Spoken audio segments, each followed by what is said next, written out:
You do look at certain frames or images from the show, and Spader in the long coat and the silencer gun and the hat, and there is sort of a little bit of an alt kind of comic look to the show.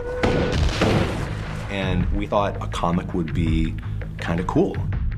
Nicole Phillips, who was our script coordinator and is now a writer on our staff, she's a comic person, she's a Comic-Con person, and she took the reins and has broken out stories that are sort of unique to the comics, I think. It seemed like a match made in heaven to get a show writer who also written comics to work on the comic for us. And so that's what we did. We got Nicole on board. Absolutely thrilled to get her. I had experience running a comic series and had written comics prior to Blacklist. So I jumped into this, head first, pretty excited with the unique ideas we could explore through comics and the stories we could tell. I think that it gives another little window, to spend some time with our characters and see them in a different way than they normally see them on TV. In a way, the comic book is for the few and the brave. I actually listened to her in a podcast where she was talking to John Bokenkamp. Bokenkamp's like, hold on, some of this stuff is untouchable territory, and it was great that they're in the writer's room and she has John Bokenkamp right there, so she knows what she can tease. So it's great for the Uber fans, so they know that they can get stuff that's true to the universe. It's not false, it is clues, but without giving away or ruining anything, any surprises for the show. I think it's just great. There's no limit to the scope of stories you can tell. Your artist can bring anything to life. The comics live in a little bit of a parallel world to the Blacklist. They have the same mythology, but they can go off and meet other characters. They can tell stories that we can't. There's an opportunity to showcase smaller character moments and backstory that may not gel with the flow of like a 60-minute TV episode. Like how Liz reacts when she thinks Reddington is dead, or how she struggles with her feelings after shooting the Attorney General of the United States, or who are some of the people from Red's past who've helped shape him into the concierge of crime we know today. So it's been a great tool, to get to know our characters a little more intimately. The goal was to place them sort of as like lost episodes. We decided earlier on that we wanted to do stories that took place across 5 issues as a story arc.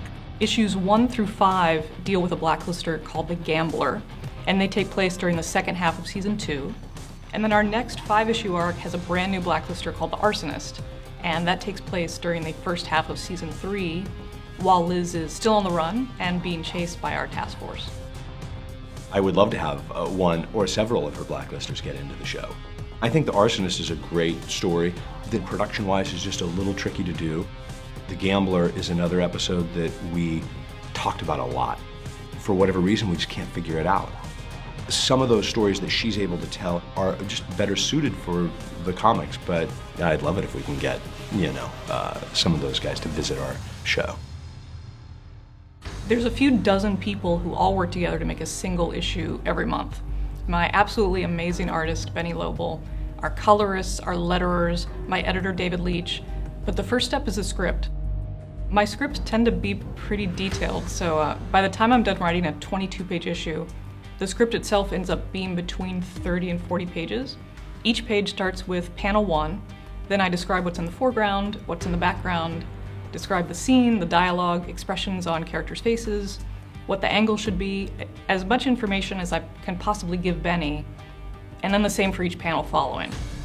Lo primero es, evidentemente, leerse el guión, buscar una narrativa visual. Benny then draws what's called thumbnails. These are little sketches of each individual page, the whole issue, all 22 pages. These are black and white and very quick, so the likenesses aren't perfect, but it's just him setting the scene. Primero empiezo con el boceto, el boceto del personaje tal y como va a salir en la viñeta. Y normalmente lo que doy acabado siempre es lo que sería el cuerpo, dejando la cara para lo último. Luego para dibujar la cara, buscar la expresión concreta, busco muchísimas fotos o capturas de pantalla de la serie misma, viendo al personaje desde varios ángulos y viendo cuál es el ángulo que más encaja con la pose, la expresión que quiero dibujar en esa viñeta concreta. Once we got signed off thumbnails, we move on to pencils. Now Benny's a digital artist. He does most of his stuff, or in fact all of his stuff, using a computer. It's quite impressive. So he does actual very little drawing on paper. So he will go from thumbnails to what you could almost be considered to be finished inks. That's the point when it really comes to life, because Benny's inked them so you get shadows, you get details on the faces. It's always a wonderful feeling when those layouts come back for the first time, because I've been picturing these panels in my head, and then Benny, he'll end up doing something that was not in the script. He'll make a connection between these panels, that wasn't there, or he'll do something with the layout that I didn't intend, and it brings this whole new aspect of the scene to life and just makes it so much better. El guión, de hecho, me llega ya acompañado con muchas referencias visuales de los escenarios que ella se imagina, de los personajes como ella se los imagina. I think in issue 7, so the second issue of the Arsonist arc, where I had written in the script, Liz and Tom were having a phone conversation. And I just written in the script, hey, Benny, I want it to feel like these people are in two separate places, but also very close. Porque los dos estaban a cierta altura, los dos estaban sentados, y utilizamos esa simetría colocándolos la viñeta junto a la otra, y los dos espalda con espalda, que parecía que se estaban apoyando el uno en el otro. And it just felt like very natural and like they were kind of leaning on each other for support. And I was like, man, that's genius, come on. Once we've got the finished digital inks approved, we then go to colours. Al colorista, que es la que da el color final, los efectos en caso de haberlos.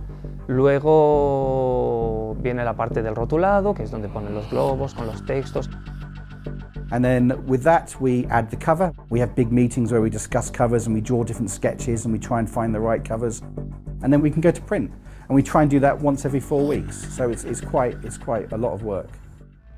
I think for a lot of the cast, it was the first time having their likenesses portrayed in a comic book, so that was exciting. It was fun to see Aram as a comic book character, and Wrestler with the hair, and Liz and Samara. It was a lot of fun.